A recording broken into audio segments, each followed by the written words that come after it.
So we're still reviewing the markets. Let's talk to Wale Olusi, who's an investment analyst with Afrinvest. Good morning to you, Wale. Morning, Harry. Well, the market opened the week bearish. Taking a look at the numbers that have been reeling out in the last couple of minutes, does it have anything to do with the recently released inflation data? What is actually driving the market at the moment? I think the question is what is dragging the market rather than driving, because the last 2 weeks, the market has been broadly bearish, and even before the inflation number came out, investors have not really seen any major news, in the horizon to stoke their sentiment. Of course, we think the major driver that we think might drive investor sentiment going forward should be the Q2 2016 earnings numbers. And I mean, some of them have already started coming in. Last week, we saw Nigerian Breweries post a 3.5% or thereabout revenue growth, but PAT declined. And a few banks have already notified the exchange that they will be submitting their numbers a little late due to board approval. But if you look overall, many of these companies, from the consumer goods to the banking sector, industrial goods, the results are not expected to be really, really exciting like that. The banks have the issue of rising NPLs. They are not growing their loans as much. And a lot of investors are pricing in the impact of devaluation on their numbers and NPLs. So all of this comes to the fact that numbers are not what's it called? Dividend payments might not come in as much as expected. So even if you want to do dividend investment, you probably will not get as much. So sentiment is generally bad, and except a major change will come in, probably coming from the policies that will suggest the fact that things can get better.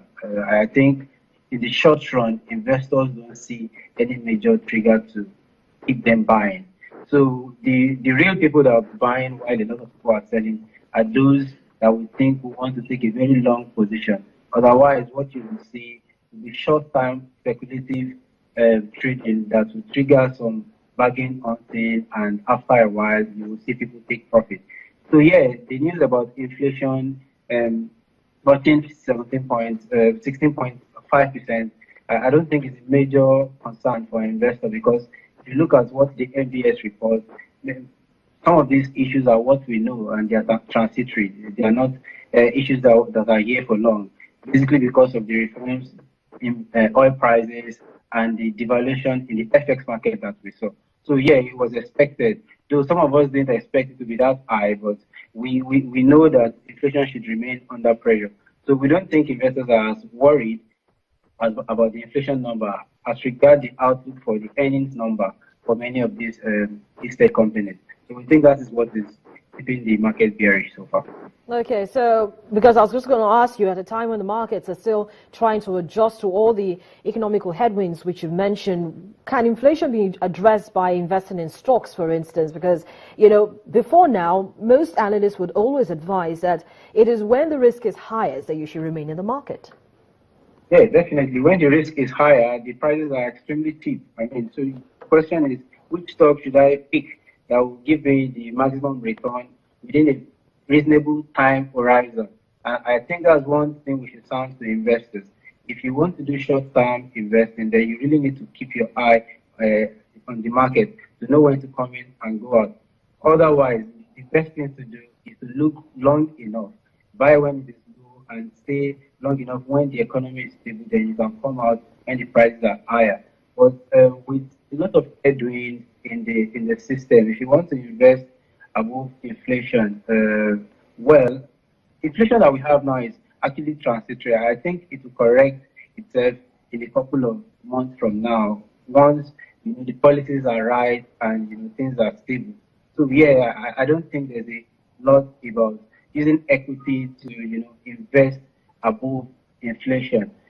I think you can still make money in equities even within the current inflation environment, because a lot of prop traders will still have to make money whether inflation is high or not, because ultimately what determines their return is the in and out they make over a period of 1 year.